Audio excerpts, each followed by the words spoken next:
নাম ডাবের দাম জিজ্ঞেস করেছে, বলেছে 50-60 টাকা দিয়ে একটা ডাব কিনে খাচ্ছি। আমি জীবনে কোনোদিনও খাইনি, আজকে ফার্স্ট টাইম। না মাই হয়, মা রিপ্লেসমেন্ট কেউ হয় না। তাই বলে না ওই যে বারে বারে ঘুঘু তুমি খেয়ে যাও ধান। Friends, good morning everyone, welcome back to my channel fusion of love থেকে আমি রায়া। আশা করি তোমরা সবাই ভালো আছো, আমি অনেক ভালো আছি। কে সকাল সকাল একটা ব্লগে ওয়েলকাম। তার কারণ হচ্ছে আজকে বুঝতেই পারছো সকাল সকাল বেরিয়ে গেছে একদমই। আর আমার সাথে তো কে আছে সেটা বুঝতেই পারছো, এই আমার ডিয়ারেস্ট পান্ডে দাদা। আজকে আমরা বাবার একটা কাজের জন্য যাচ্ছি বগুলা। আমাদের ট্রেনের টাইম হচ্ছে 8:52। জানি না রাস্তায় যেতে যেতে কতটা ব্লগ করতে পারবো, যাই হোক চলো যতটা পারবো দেখাবো। ওটাই ভাবছি কিছু কিনে খেয়ে নেবো। বগুলা এসেছিলাম তো কাজ দেখিয়েছি, কাজ কমপ্লিট। হ্যাঁ তুই তাড়াতাড়ি খা, কটাক্সে খাবি, 10 মিনিটে খাবি, ঢুকিয়ে মুখের মধ্যে একদম গুটিয়ে গুটিয়ে খাবি তাড়াতাড়ি।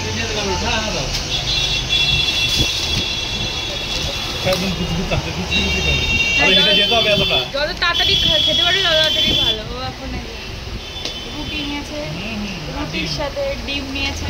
আর এখানে আমি ডিম পোচের কথা বলেছিলাম, কিন্তু দুঃখের বিষয় এখানে ডিম পোচ নেই, কারণ আমি সকালবেলা এইসব খেতে অভ্যস্ত না, সেটা তো তোমরা জানোই। সো আর এমনি একটু দেরি করে খাই। তো এখন প্রবলেমটা এটাই হয়ে গেছে যে আমাদের 11:03 ট্রেন, আর অলরেডি এখানে 10:50 মতন হয়ে গেছে। মানে এখান থেকে আমাদের দৌড় লাগাতে হবে ট্রেন ধরার জন্য, কারণ এই ট্রেনটা মিস করলে মাঝখানে 2টোর পর আর ট্রেন নেই। কী বাজে জায়গায় এসেছি আর কি বাজে জায়গায় কাজ করতে এসেছি। অ্যাকচুয়ালি কাজটা হচ্ছে বাবার দোকান রিলেটেড একটা পার্সোনাল কাজে এসেছি, যে একজনের সাথে দেখা করতে। তো ওখানে কাজ ম্যাক্স টু ম্যাক্স আমাদের 10 থেকে 15 মিনিট লাগলো। মানে আজকে এক শালিক দেখে এসেছি, অনেক কিছু দেখে এসেছেও। আজকে আমাদের দিনটা ভালোই গেল, যে আস্তে আস্তেই একটু বসতেই ট্রেনটাও বেশি লেট করেনি। অটো এখান থেকে এসেই অটো, আবার ওখান থেকে বেরিয়েও অটো, মানে কোনো রকমভাবেই কোনো প্রবলেম হয়নি। তো বাড়ি গিয়ে আমি একবারে খাওয়া দাওয়া করবো, কারণ এই আশেপাশে কোথাও মিয়ামর বা কিছু নেই, আর এখন নেওয়ার মতন সময়ও নেই। তো খাবে, খেলেই পালাবো। ওকে বলছি তাড়াতাড়ি খেতে, তাড়াতাড়ি খা রে। অত দূর হেঁটে যেতে হবে না, ট্রেনটা না পেলেই গল্প হয়ে যাবে। তো চলো আমরা গিয়ে যেতে যেতে তারপর তোমার সাথে আবার কথা বলবো। বগুলা এসে কাকার নাম্বার দিয়ে যাচ্ছি, ডাবের দাম জিজ্ঞেস করছে। অমল দে ডাবের দাম জিজ্ঞেস করেছে, বলেছে 50-60 টাকা দিয়ে একটা ডাব কিনে খাচ্ছি। আমি জীবনে কোনোদিনও খাইনি, আজকে ফার্স্ট টাইম। তো সেই জন্য আমার ট্রেনের টাইম হয়ে গেছে, সেই নাম্বারটা না দিলে ভাবতো আমরা ভাউতা কথা বলছি, কিন্তু আদতেও যে ভাউতা কথা বলছি না, তাই জন্যই নাম্বারটা দিয়ে আসলাম। যাই হোক, ডাবওয়ালা আমাদের নাম্বার নিয়ে নিল। অ্যাকচুয়ালি যেহেতু নিজের বাড়িতে ডাবের এতগুলো গাছ রয়েছে, সেই জন্য আমাদের কি প্রবলেম হলো, তো বাইরে থেকে না 60-70 টাকা দিয়ে ডাব কিনে খেতে খুব গায়ে লাগে। কারণ আমাদের বাড়ির ডাবের যে জলটা এত মিষ্টি হয়, মানে সিরিয়াসলি খুব মিষ্টি হয়। তো সেই জন্য ডাব কিনে খেতে খুব প্রবলেম হয়, মানে 60-70 টাকা দিয়ে গায়ে লাগে খুব।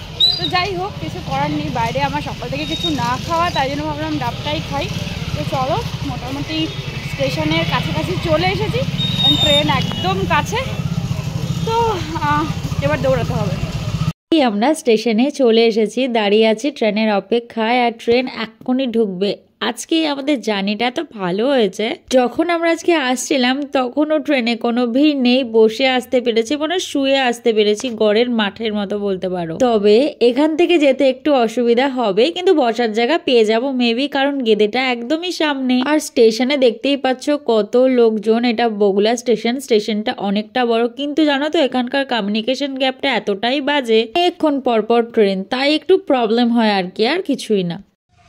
আর আরেকটা জিনিস দেখাই, দেখো ওই যে দেখতে পাচ্ছ পুচকা, এটা কিন্তু একটা পুচকা কুকুরের মুখ। এই দেখো, কুকুরের বাচ্চাগুলোকে দেখিয়েছিলাম না, যে ঠিক ওই যে আমাদের ঘরটা দেখতে পাচ্ছ, ওই ঘরটার পাশে ছিল, তোমাদেরকে মেবি আমি দেখিয়েছিলাম এই কুকুরটা।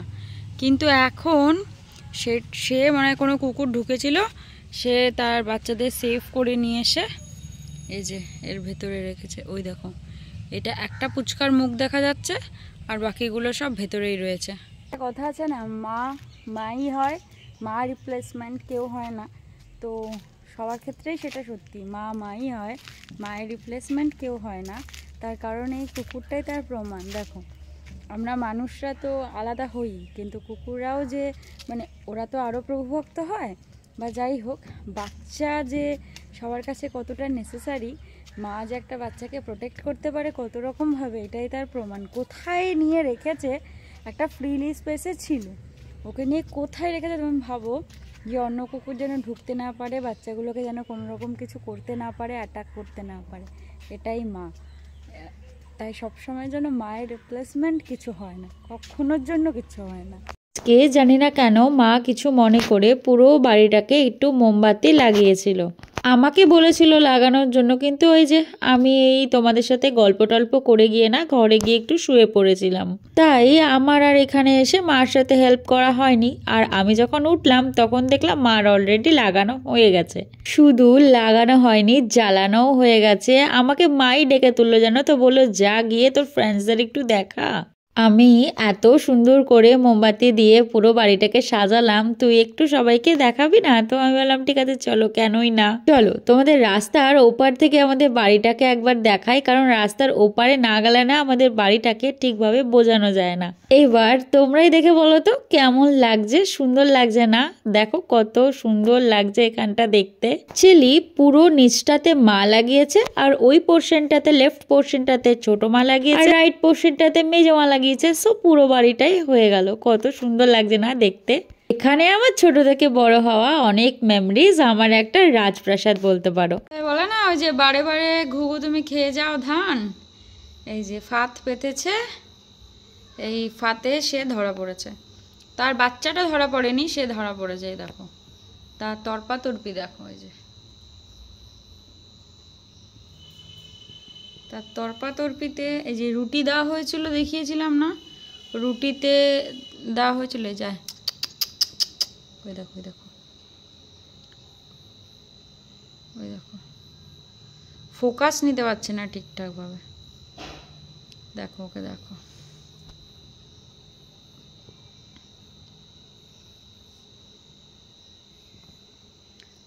ও এক্ষুনি নড়বে। রাজদীপ আবার ভালো কথা বলেছে, রুটি বলছে কি, ও তো মা, ওর বাচ্চাটাকে ছাড়া ওকে আর দিয়ে এসো না, একবারে বাচ্চাটাকে ধরো, ওকে আর একটা জায়গায় রেখে দিও, দুজনকে একসাথে দিয়ে দিও। ও হচ্ছে আরেকটা নেক্সট লেভেলের মানুষ। বলছে মার থেকে বাচ্চাটাকে আলাদা করো না। দেখো ওকে আজকে খাঁচায় রেখে দিয়েছে, বাবা দিয়ে আসতে ভুলে গেছে, কালকে বাবা সকালবেলা নিয়ে যাবে। বাবা কি গন্ধ বেরোচ্ছে কুকুরটার গায়ের থেকে।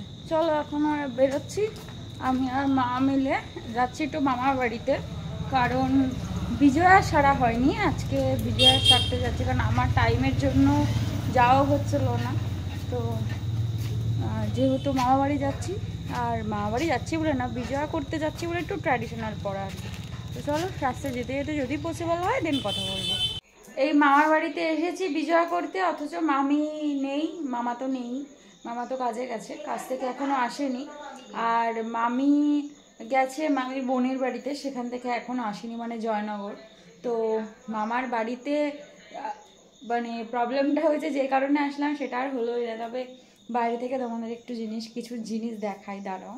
মামার বাড়িতে ঢুকে তো কোনোদিনও দেখানো হয়নি, এখান থেকে ঢুকতে পারিনি। এই হচ্ছে এন্ট্রান্স, এখান থেকে ঢুকে এই জায়গাটা হচ্ছে মামার লাইটিংয়ের সমস্ত কিছু বিজনেসের জিনিসপত্র থাকে, যে সব বিভিন্ন লাইট টাইটগুলো ঝুলছে, এগুলো মামা সারাক্ষণ জ্বালিয়ে রাখে বিজনেস পারপাস দেখার জন্য, টেস্ট করার জন্য কি হচ্ছে না হচ্ছে।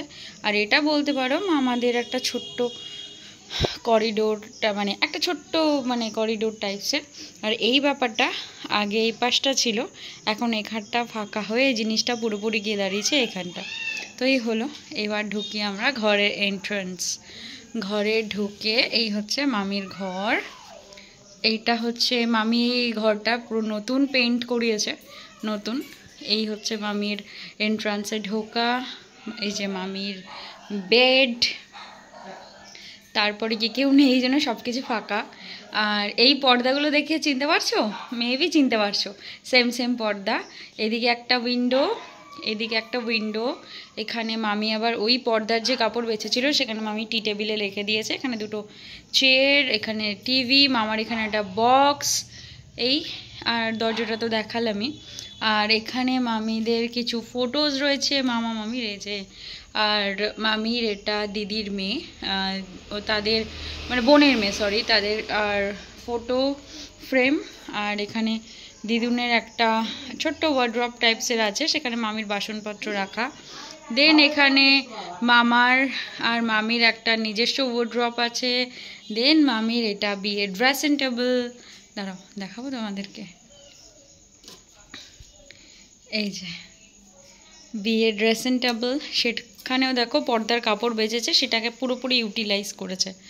আর এটা মামি এই ঘর রং করার সময় নতুন করেছে, ওখানে কিছু পেইন্ট মানে আছে ওগুলো, আর এই ব্যাপারগুলো মামি এখানে সাজিয়ে সাজিয়ে রেখে দেয়। এটা খুব ভালো জিনিস। এখানেও দুটো ওয়ার্ড্রপ টাইপসের করা রয়েছে, বাট ভেতরে মামির নেসেসারি জিনিসপত্র কিছু যেগুলো আর কি ঘরে থাকে। আর উপরে তো সমস্ত কিছু ওই ছোট ছোট শোপিস টাইপসের রয়েছে। আর এই ব্যাপারটা মামার একটা অ্যাস্থেটিক জিনিস, এটা আমার খুব ভালো লাগে, কিন্তু আমি মানে আমাদের নতুন ফ্ল্যাট যখন হবে তখন আমার ইচ্ছা আছে করার। এই যে আমার মাতাশ্রী বসে আছে এখানে বসা, আর এই হচ্ছে আমার দিদুনের খাট। মামির ওখানে একটা আলনা, এখানে মামির ফ্রিজ, আর এই যে এইটা হচ্ছে সব থেকে ইম্পর্টেন্ট জায়গা, সেটা হচ্ছে মামির ঠাকুরঘর। যেখানটা ঠাকুরঘর, দিদার ঘরটা এক জায়গায়, আর মামি এই যে এইখানে মামি সমস্ত দেবতাগণরা রয়েছে। আর এই যে এটা মামা জ্বালিয়ে রাখে, দিদুন না থাকলে, বা দিদুন কখনো পুজো দেয়, এটা ভয়ের ব্যাপার কখন কি করে ফেলে। আর ওই যে আমাদের গুরুদেব, যে গুরুদেবের আমরা দীক্ষিত, সেই গুরুদেবরা মামিরাও দীক্ষিত। এবার চলে আসি